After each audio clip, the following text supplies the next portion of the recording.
and architects shaping a new skyline in Kenya. We have ring-fenced billions of shillings for the Jua Kali sector, fully integrating their long-neglected engine of craftsmanship into the national construction value chain. Today, Jua Kali artisans supply doors, windows, fittings, furniture, and fabricated material to projects in our affordable housing program across Kenya. In the digital and creative economy, we have trained 2 million Kenyans in digital skills, and nearly 300,000 are already earning income. Through the Kazi Maju program, nearly 500,000 Kenyans have secured well-paying job opportunities abroad in the last 3 years. We have also launched the Kenya shillings 20 billion Nyota program to support 820,000 young people with training, with mentorship, certification, and business capital. The first phase is complete, with 12,500 beneficiaries already receiving their first business support, and the national program is now being rolled out across the country. Together, these actions reflect one clear national purpose: to open doors of opportunity for our youth, equip them to succeed, and empower Kenya's greatest strength, our young people, to lead us towards prosperity and economic sovereignty. As more students live in decent accommodation, as more traders conduct their business in dignified settings, and as more public servants get access to housing, we are fulfilling our constitutional mandate.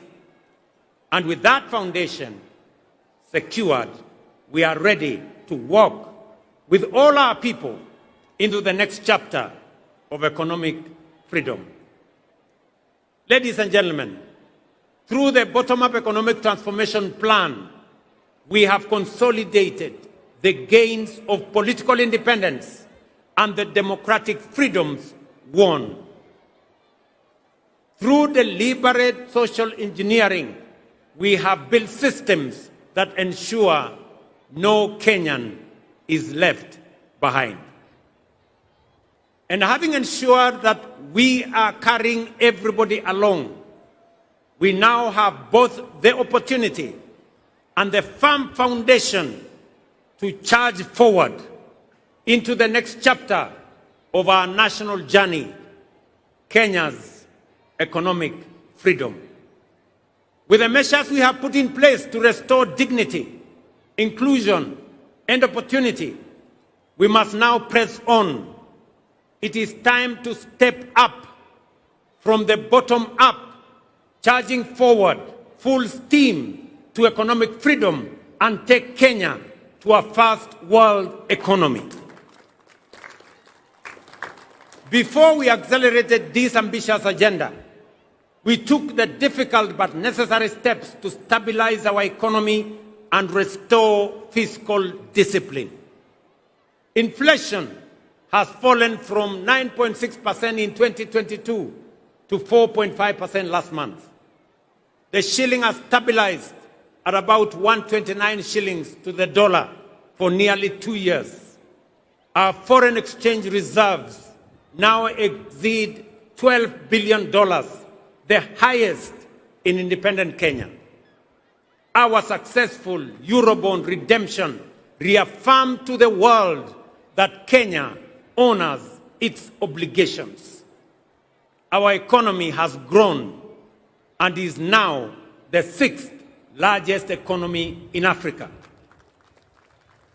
At the same time, we have made bold national decisions to save more of our income. Through the new NSSF contributions, the fund that had mobilized Kenya shillings 312 billion from independence to 2023 has now grown to 670 billion in just 2 years. We established the Financial Inclusion Fund as a strategic intervention to correct deep market failure, one that had denied millions of Kenyans access to affordable credit, one that had blacklisted in CRBs, disregarded by banks.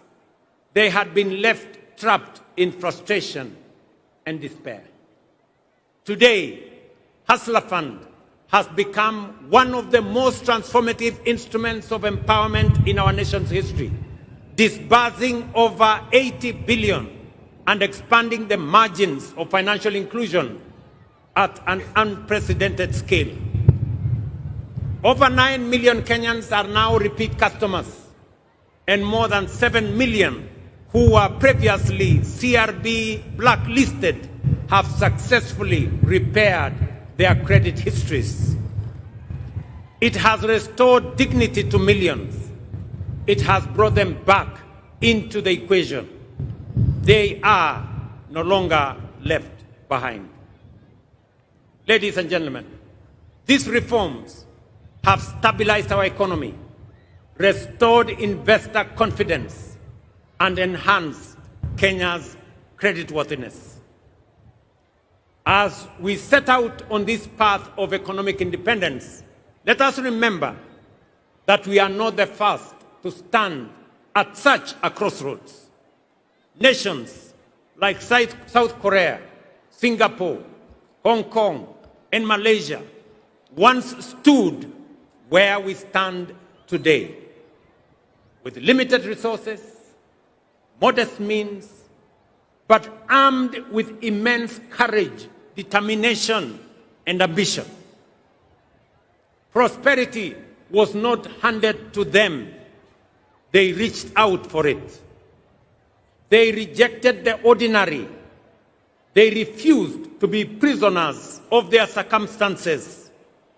They believed in themselves and invested in their people. They were patriotic to their nation's cause and demanded excellence of themselves. Today, they stand as first world economies, not by accident, but by deliberate design, by intentional choice, and by purposeful conviction. Ladies and gentlemen, Kenya can, must, and will do the same and more. Let me repeat. Kenya